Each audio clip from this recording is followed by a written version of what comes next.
It's an honor and a privilege to be able to talk with Coach Stallings. Coach, I hope you had a great week. Welcome back to Tuscaloosa, Alabama. Say that again, Ryan. You sort of cut out just no, a little I said bit. I hope you've had a great week, and welcome back to Tuscaloosa, Alabama. Well, yeah, it's been a good week. I had a stroke, and I've been sort of laid up for a while. But the bottom line, I can't do anything. That's what's killing me. They say you have one, you have a chance to have another one. So 6 weeks, I just got to hang around the house and not do anything. But it feels pretty good, and I just lost my peripheral vision out of my right eye. And before I forget it, I appreciate all the prayers and cards and telephone calls that I've gotten from the people in Alabama. Well, Coach, with our connection here, having a chance to feature you every single week, tons of people have sent their thoughts. I mean, people that that just listen to our segment here each Wednesday, and we're certainly we're thinking about you that day. And I was out on the tractor and got a text message, and immediately went inside and said a big prayer for you. And I'm glad that everything is doing okay. Are you obeying the doctors, Coach? Well, I'm doing as well as I can. They say they don't want me to do it. They can't drive a tractor. I do drive my golf cart around. I just can't stay in the house all the time. I've got to go see what's happening and check my cows and look at the calves and so forth. That's about as hard a thing as I do. I just can't see to my right, so it's sort of dangerous to be driving. I've got to sort of program myself to turn my head to the right, and somebody can be on top of me before I know it. That's the bad thing about having this. But I've said this a number of times. I've had good eyes for 82 years. I am not complaining. I do hope I regain some of my sight back, but if I don't, I'll just have to adjust. Well, Coach, let me ask you this. When you look at it, does the doctors think that you're going to recover fine as far as get back to? Well, that's a good question. You ask 4 or 5 of them, and they'll say, well, it's a possibility.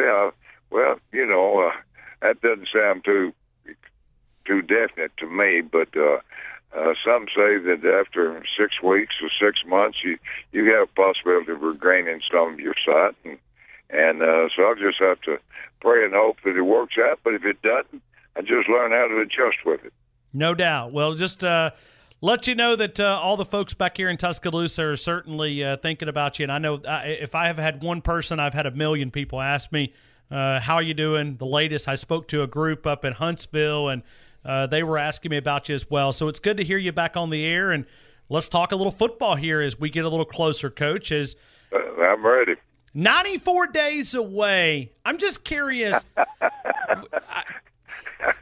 Excuse me for laughing, but I think you got it down to the how many days before signing, how many days before spring practice, how many days before fall practice. Hey, no doubt. Listen, Coach, it's been a long offseason here in Tuscaloosa, 240 days, and now we're down to 94. I mean, we feel like we're on the other side of the mountain sliding down, Coach. I'm telling you, I've said this a jillion times. Last year was a great year for Alabama. Take a freshman quarterback, win 14 out of 15 games, lose the last one on last play of the game. Lots of teams in the country would swap for Alabama, so they have absolutely nothing to be ashamed of. You're right. No, absolutely. 100% agree with you. But you look back at the game, and I know we've talked about this before, but you look back at Dabo and Clemson, man, they had a great game plan when you look at the way that they designed it. And Dabo, congrats to him as we've look at what he was able to accomplish. A special year for Clemson. Well, I disagree with you a little bit on game plan. I don't think you win with schemes. I think you win with players making plays, and both teams had a great plan. It's just that Clemson made some plays when they had to, right there at the last. If they drop the ball, then Alabama wins the game. They catch the ball. So, and it comes down to that, a championship game. You've done extremely well. I'd say the negative for Alabama was who would have ever thought they'd give up 3 touchdowns in the fourth quarter. I'm sure that's what they have fretting about most of the offseason. Coach, when you look at Alabama going up, either one of these teams are going to be 1 or 2. When you look at Florida State, Alabama may be 1, they may be 1, we may be 2, they may be 2. Either way, it's going to be 1 against 2 probably. It may be 1 against 3, but the indications are that it's going to be number 1 and number 2. Is there an advantage when you play or a disadvantage when you see, playing that highly thought-of team first game out of the gate? Well, if I'd had my brothers, I'd rather not. I'd rather play somebody that I could beat or have a good chance to beat. Now, Alabama's got a good chance to beat anybody that they play. I understand that, but those games are made in advance, and they try to the early game they try to put 2 good teams against each other, and that'll be an outstanding football game. But if I had my brothers, I'd rather play somebody that I was a 12, 15-point favorite over.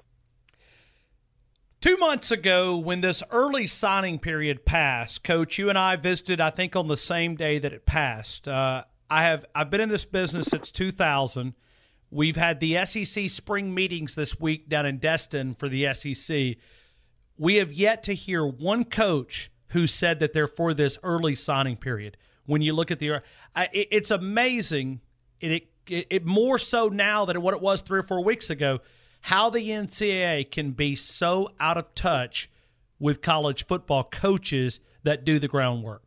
Well, the president's the one to make the decisions, and there are a whole lot more that don't have than those that have, and those that don't have wants to go ahead and get it away, but those that have, they have a chance to be in a championship game and the playoffs, and all of a sudden now you've got signing time, and you got to get ready for a game. Yet your livelihood is based on bringing in good football players. I just felt like it was a shame to be able to do that. Just like I thought it was a shame not allowing the high school coach to be able to take part in your summer camps.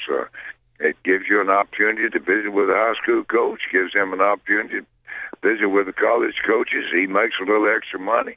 You have a little camp, and why in the world they rule that out? As a rule of thumb, I've said this a number of times, if the NCAA is for it, I'm against it. Well, Coach, it's really crazy. You look at Alabama playing in the SEC championship game generally just about every year. There'll be some years that they won't be able to play. But, Coach Saban said a couple of days ago, he said, we're playing in the SEC title game. If kids, because they're predicting that this December date will now become the new national signing day. That's when they think that 70 to 80% of the kids will sign on that initial date. It really puts you behind the 8 ball. If you're a successful program and you play in some of these conference championships, you're a week behind everybody else. Well, the only thing now, they do sign in advance, and probably if you take Alabama's roster, they probably got it filled for next year anyway. Sure.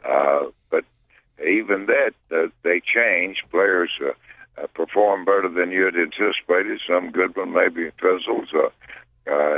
You've got to stay on top of them because if they're committed to you, it's still somebody else is trying to get them. I think it's a mistake. I didn't even know why they brought it up myself, but the NCAA is run by the college presidents, but most of the time, at least it was in my case, the college president would listen to the athletic director who would listen to the coach. But obviously it's not that way throughout the country.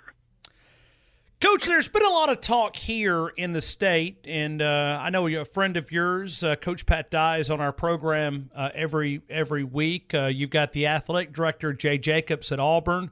There's a big push right now for Auburn to go to the SEC East. Now, the flip side of that is you would maybe sacrificing playing Alabama every single year. I'm just curious if you've heard any of the talk, and it's been a huge topic of conversation here locally that Auburn's trying to make a push to go to the SEC East. I've read a little bit about it, but I have not talked to Pat. I hadn't talked to anybody that's directly involved with it. So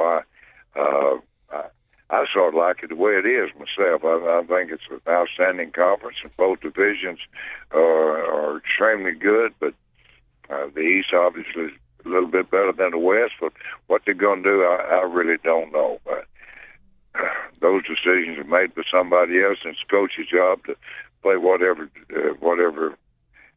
is scheduled to play on that date time. If you start worrying about who you play and what time you play and where you play, you'll make a mistake. You better worry about how your football team's going to perform. Well, Coach, you look at the state that you live in, and taking away Texas A&M and Texas, to me that's a loss for college football. It's a great rivalry. There's no question, and I think that maybe A&M made an overture to Texas that let's try to get the game, but I don't think either one of them are really interested in playing against the other one. But it was a great college rivalry. It really was. Growing up, Texas A&M was played on Thanksgiving, and we all look forward to that game. Alabama, Auburn, we all look forward to that game. Georgia Tech, look forward to that game.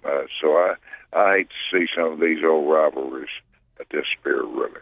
Coach, I got some text messages here from several of your former players out there listening, and, is that one of the great satisfactions in coaching?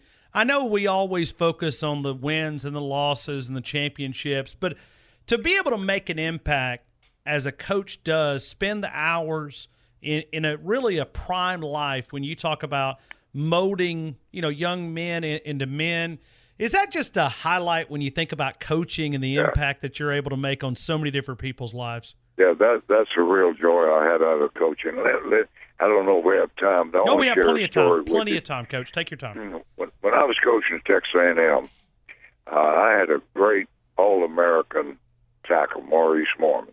Preseason All-American, about 6'7", 265, 270.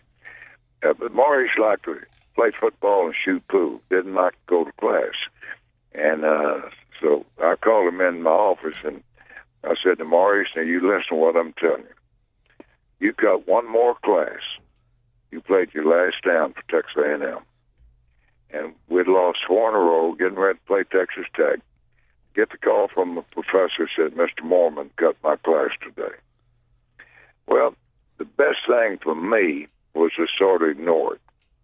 The best thing for Maurice was to do what I said. So I called him in, and we both cried a little bit. And I helped him negotiate his contract with Kansas City, first-round draft choice. But as last down, he played for Texas A&M. Well, he has called me on a number of occasions. Got in his car and drove from Louisville, Kentucky to Paris, Texas, and said, Coach, I just want to tell you, he said, I've been successful. I've got a good family. But I owe it because you were the only person that's ever been honest with me. People have told me if I do this, you're going to do that, and that never happened. You told me if I cut one more class, I'd played my last down, and you did it. And he said that was a real wake-up call. And just want to tell you that I really appreciate you handling me that way. So those are some of the rewards that you get from coaching. It was a tough decision. There's, when you're 0-4, you don't want to lose your best player. But best thing for Maurice was to get his attention, and that's what it did. There's no doubt about it. I'm sure a lot of players probably have very similar stories as they reflect on playing under you. Well, Coach, it's great to hear your voice, and all of us here in Tuscaloosa are thinking about you. We appreciate you jumping on for a few minutes and talking some Alabama football, and continue to listen to those doctors. I know it's challenging, but try to stay out of hanging fence posts and all those hard chores out there on the ranch. Let Miss Ruth Ann take care of you there. Listen, she got to keep her eye on me, and I don't really have a chance. I can't escape. I've got 4 daughters and granddaughters and grandchildren, and they keep an eye on me. But once again, I want to thank all the people there in Alabama that have prayed for me and sent cards and letters, and that's really important. I just really appreciate it.